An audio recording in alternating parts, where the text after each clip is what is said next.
everyone, welcome back to my channel. So happy to have you here. So the first bit is the tools needed to do the project you want to do. So these are the 4 tools I use. First one is Pinterest.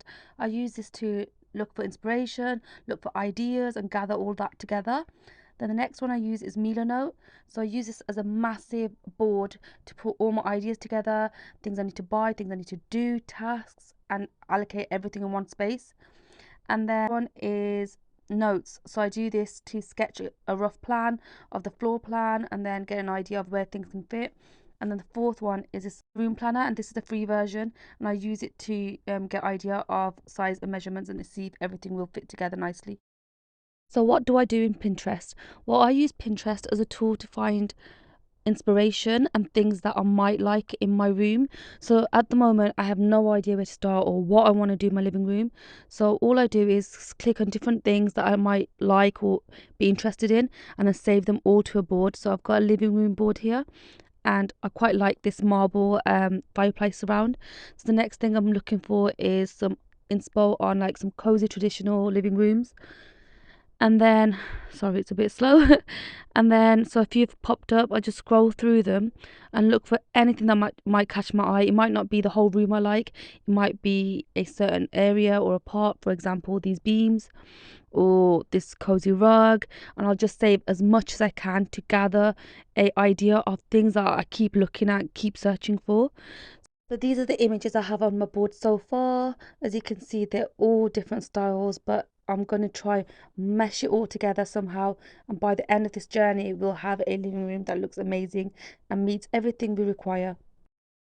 I use Note to gather everything together, all my inspiration, everything I've collected before, to put it into one place to see which direction I want to go in, and to also do all the maths, calculation, costs, and work out all that stuff.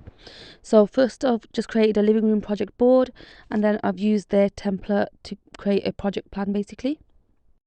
So quickly go ahead and remove everything that I don't need and then leave everything that I do. So the first thing we're going to be working on is the mood board, because that's the main thing.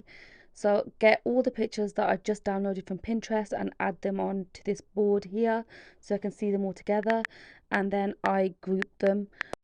Once I've grouped everything, all the pictures, swatches, paint colours onto this board, I'll go ahead and write everything that I definitely want and I know I want in there. So for example, I want paneling on the walls, I want wood beams, I want wood flooring, I want underfloor heating. That's things I definitely know what I want. And things that I'm unsure about, I'll put that on a different list. So things that I'm unsure about are the fireplace and the built-in cabinets. I have no idea which direction I want to go in.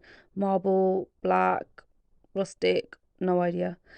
And then to make my decision even easier, I go through each picture that I like, and then I write down underneath a little caption about why I like it. For example, I love the wood beams in that one, I love the texture in this one, it's absolutely gorgeous. And then I love the practicality of the other one because it's got closed shelves, so less dust, less cleaning, which is great for everyone. And then once I've got all of that, I write a list of everything I've got to do to make this project happen. So I've got to look at flooring options, costs. I've got to look at paneling costs. I've got to look at paint colors, which paint direction I want to go into. So I write down every single thing so I can go point by point and then dig in deeper to each one. This step is optional, but if you wanted to, you could go into your phone notes, go into grid lines, and then sketch out your floor plan to the exact measurements. Obviously, I'm doing a rough sketch here because I haven't measured out my room at the moment, but I'll usually use a ruler. I'll write it up really neatly and then put all the measurements in to see where things fit and where things go. So as you can see here, this is such a good tool. This tool here was an absolute gem. It's called Room Planner, and you can just download it on your app. So all I've done is pick the room shape first, and then I'll change all the measurements up to fit my room size. When you're using the free version, you can't get it exactly, but you can get a close fit. So I'm just doing that now, getting all the wall sizing measurements correct.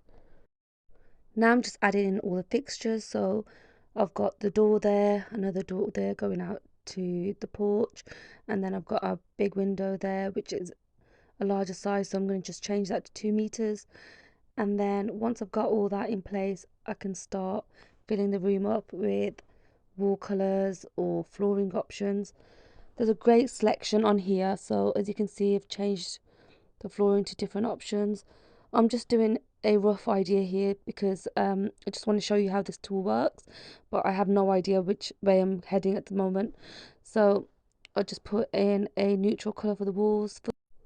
Once you've chosen the flooring options, wall colour and everything else, you can start adding in furniture. These are real furniture items, by the way, with real sizing. So there's a lot of IKEA stuff on there, a lot of big brands. So it's an amazing app. So this is a sofa I've chosen. I've just picked anything just for demonstration purposes. And then I've added two smaller chairs. And then I'll be adding a fireplace to see if that all fits in. So this is basically the final step. I use this tool just to help me plan and visualize it and see if something's working or if it's not. So I wanted to show you an example of where I've used this tool in my last major project, which was the powder room. So it's close to what it is now, to be fair. And something that helped me visualize what I wanted in my real powder room was the black ceiling. I would never have been that brave to do that, but I've done that because I use that tool. So this is the real powder room now. And as you can see, it's very close to what I've designed. I hope you enjoyed this video and it was very helpful, and I'll see you next week. Bye.